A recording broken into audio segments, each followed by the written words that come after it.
Loneliness is more than just an emotion. It's a silent epidemic, one that festers in the shadows, unnoticed until it's too late. Society has become more isolated than ever, and the consequences are more horrifying than we care to admit. What happens when human connection disappears? What happens when the fabric of society unravels, thread by thread? The answer is chilling. Consider this, the Unabomber tragedy in Australia. Gareth Train and his family lived in extreme isolation, feeding their own delusions in an echo chamber of paranoia.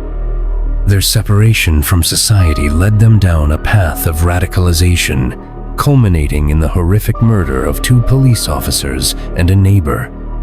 Then there's the story of Christopher Dorner, a former LAPD officer who spiraled into loneliness and rage, eventually carrying out a violent vendetta against his former colleagues before meeting his own tragic end.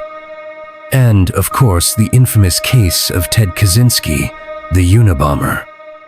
A genius mind, utterly detached from humanity, festering in years of solitude until his manifesto and a string of bombings brought him into the public eye.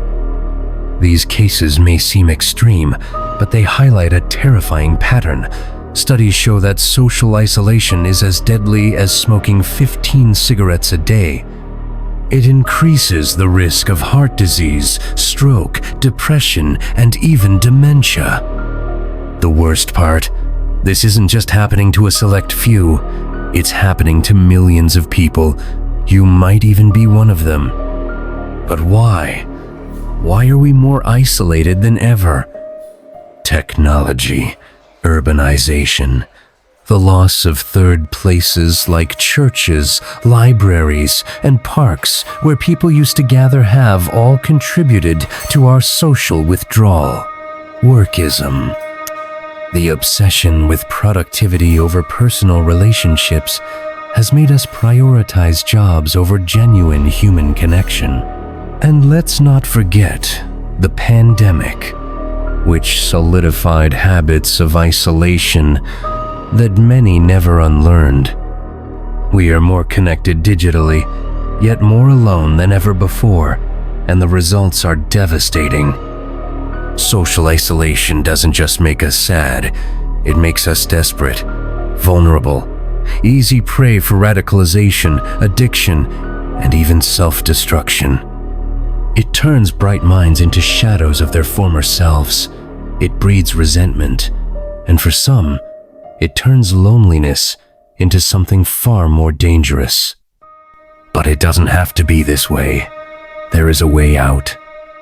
If you feel isolated, start small.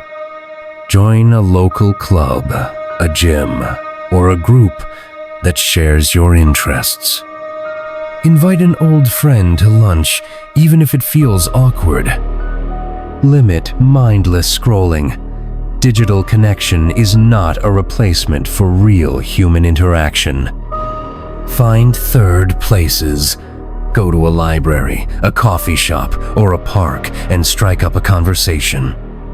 And most importantly, acknowledge that loneliness isn't just a feeling.